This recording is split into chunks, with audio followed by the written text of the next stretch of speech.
Antonio Torres Iriarte, quien es precandidato, uno de los precandidatos a la presidencia de la República por el partido aprista. Señor Torres, bienvenido al programa. Muchas gracias. Buenos días a toda la audiencia. Pedro, siempre es un gusto participar en un programa de tanta sintonía y efectivamente soy uno de los 15 precandidatos. 15 son. Precandidatos presidenciales que compiten en la interna del APRA, que se va a desarrollar a nivel nacional el próximo domingo 30 de noviembre. ¿Cuáles considera usted que son sus principales rivales? Bueno, hay compañeros que tienen larga trayectoria como ministros, congresistas. ¿Quiénes son esos compañeros? Jorge del Castillo, que ha acompañado a Mauricio Mulder, el compañero Velázquez Quesquén, que tiene como candidata vicepresidencial a Carla García, el propio compañero Hernán Garrioleca, que ha sido 2 veces ministro, que lleva como candidato vicepresidencial a Omar Quesada. Digamos, son los más renombrados en el plano del ejercicio de la gestión pública y mediática. Y son los más controversiales también, ¿no? Siempre vinculados a temas de corrupción.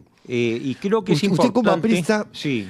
no se siente, no sé, ¿cómo llamarlo? Un poquito incómodo, fastidiado, mortificado por pertenecer a un partido que siempre está salpicado por la corrupción en 2 gobiernos, en los 2 gobiernos de Alan García, además.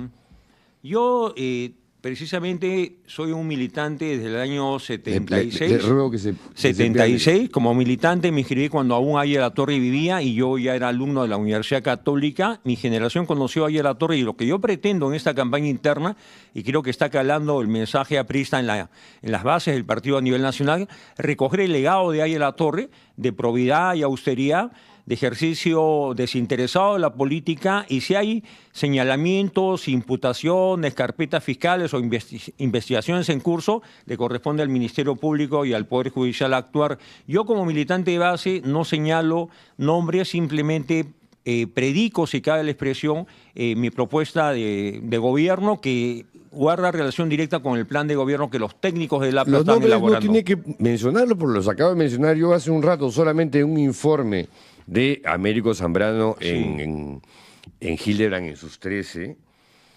Tengo acá otro de 70 páginas de IDL Reporteros, donde aparecen los mismos nombres, entre otros más, también vinculados al APRA, que han estado infiltrados, por decirlo de alguna forma, en la Fiscalía, fungiendo como operadores políticos. No conozco ese caso al detalle, lo que sí, como hay una pluralidad de candidaturas... ¿Cómo que no lo conoce al detalle, pero sí de oídas? Por supuesto. Ya. O sea, creo que justamente el que haya más candidatos de los habituales, porque no se conoce en la historia política de los que hayan 15 precandidaturas a la interna de un partido, otros partidos tienen solamente un virtual candidato presidencial, que es el caso de la mayoría, pero en el caso del APRA hay para escoger, como se dice, hay militantes como Valderrama, Juan Carlos Sánchez, Rafael Ceballos, Augusto Valqui y muchos más, y mi nombre empieza a tener mayor reconocimiento por mi trayectoria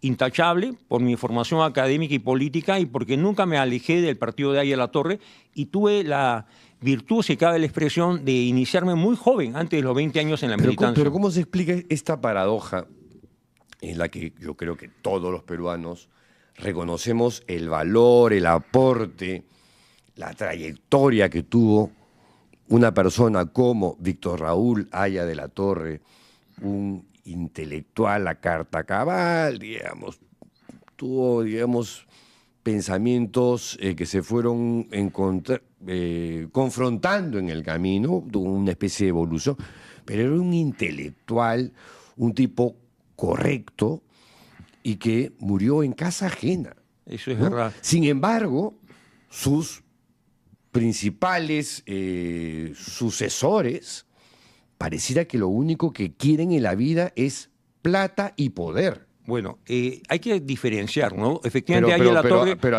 acepta lo que le estoy diciendo, acepto porque que Aya La Torre... me baso en datos, en hechos. Aya La Torre, para un poco ordenar mis expresiones, Aya La Torre forma parte de la historia nacional, muere en 1979, Lo suceden dos líderes históricos para ese entonces, Armando Villanueva y Andrés Tausse, que los aparta del APRA. Surge una figura joven. ¿Por qué se apartó? Por razones... Otro tipo correctísimo, un político que ya quisiéramos tener ahora. Lo conocí a Andrés Tausse, siempre tuve admiración y aprecio por Andrés Tausse. Lamenté que se retiró del partido e intentó tener un partido propio y no tuvo éxito, ¿no? Formó el movimiento de bases sallistas. Sí. Luego se alió al doctor Bedoya Ríos en la campaña del 85 que ganó, donde también participó Alfonso Garrantes por Izquierda Unida, Alan García por el APRA, y Alan García ganó en primera vuelta. Yo diría que los dos gobiernos de Acción Popular también han sido señalados con graves cargos y, sí, totalmente de acuerdo. Ciertamente el pero gobierno estamos militar, hablando del APRA. Claro, de las Fuerzas Armadas también, digamos, parece que negoció con el gobierno por instalarse de Fernando Belaúnde no investigar a ningún militar de los tres institutos que tomaron el control del poder en 1968 y concluyeron en el 80. Pero estamos hablando del APRA. ¿Usted es candidato de Acción Popular o del APRA? No, soy del APRA. Y me siento orgulloso de ser parte de una generación que conoció a Ayala-Torre.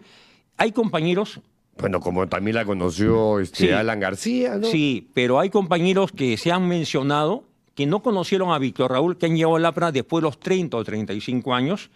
Voy a ser más claro, el doctor Jorge del Castillo y Javier Velázquez Quesquén, en ingresaron al APRA no ya a una edad tardía, sino después de los 30 o 35 años. ¿Ya? Y más aún el doctor Velázquez Quesquén me merece respeto, pero ha dicho hace poco en un programa, en una entrevista, que él se siente alanista.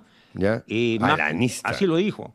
Ya. Y yo me siento aprista y allista, porque he estudiado el pensamiento político de Ayala-Torre, que como tú dices, Pedro, influyó mucho en su tiempo. Sí. También fue cuestionado porque se habló de la convivencia, del acercamiento a Odría, que antes lo había perseguido, pero murió en olor de multitud. Y yo recuerdo, yo soy uno de los que tuvo el honor de cargar su féretro a la altura de la Colmena, cerca de Villarreal. Solamente los más connotados dirigentes apristas jóvenes entonces tuvimos ese derecho, y la multitud que acompañó en Lima y a lo largo de toda la carretera hacia el norte, hasta Trujillo, fue tal vez de millones de personas que tardíamente a veces comprendieron el valor de un hombre que murió, como dices, en pobreza, en casa ajena. Uno visita Villa Mercedes y está el tiempo detenido.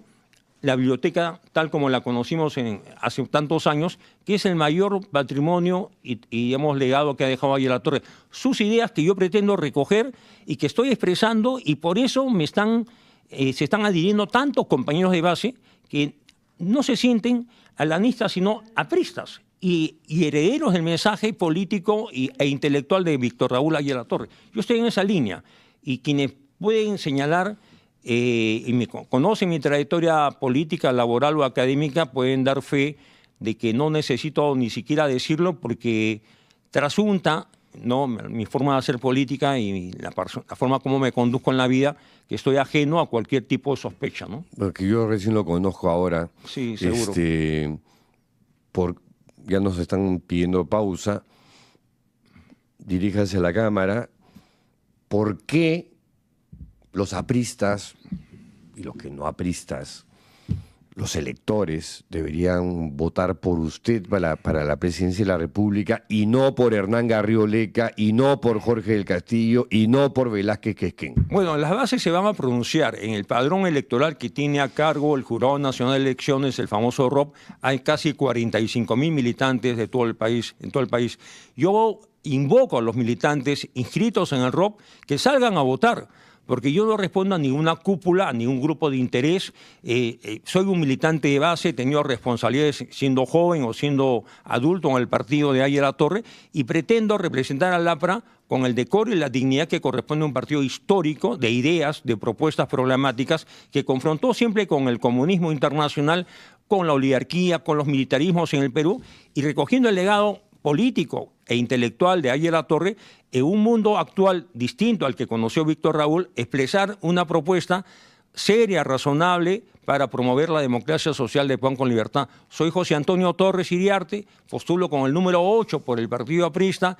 Escriban el 8 el domingo 30, y sobre todo exhorto, yo pido a los compañeros y compañeras del partido que salgan a votar en todo el país, porque de lo contrario, Pedro, posiblemente se consume lo que muchos hablan, de que personas con mayores recursos en campaña, con mayores dineros en campaña, con mayor logística en campaña, puedan nuclear un voto duro e incluso llevarlos a votar.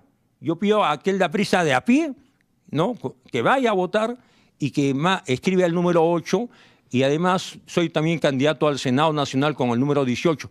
Pero mi propósito es relanzar al APRA con miras al próximo proceso y no, cuando yo sea candidato, no tener que dar respuestas a imputaciones, sino hablar del APRA, de Águila Torre y del futuro del Perú, y sobre todo hablar de los jóvenes. Es imposible hablar de las imputaciones, pues, señor Torres. Pero no son imputaciones que se han señalado a ningún otro.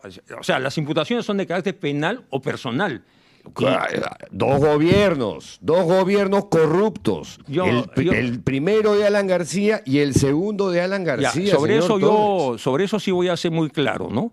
Yo conocí a Pedro Cateriano en la universidad, y ahora que se está hablando de un eventual asilo del presidente Vizcarra ante una inminente sentencia condenatoria, yo también creo, nunca fui alanista, nunca fui cercano al presidente García, lo conocí, lo respeté, pero creo que los cargos y las imputaciones que llevaron a que él tome esa decisión final que todos conocemos hace unos años, serán esclarecidas con el tiempo, ¿no? Incluso en algunas entrevistas me preguntan si el presidente García vive o ha fallecido, ¿no?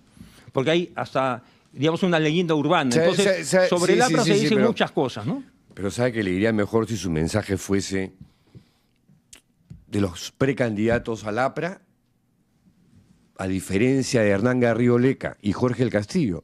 Mi trayectoria no está salpicada por la corrupción. Pero tenemos que cortar. Muchísimas gracias por su presencia acá. Pausa y regresamos.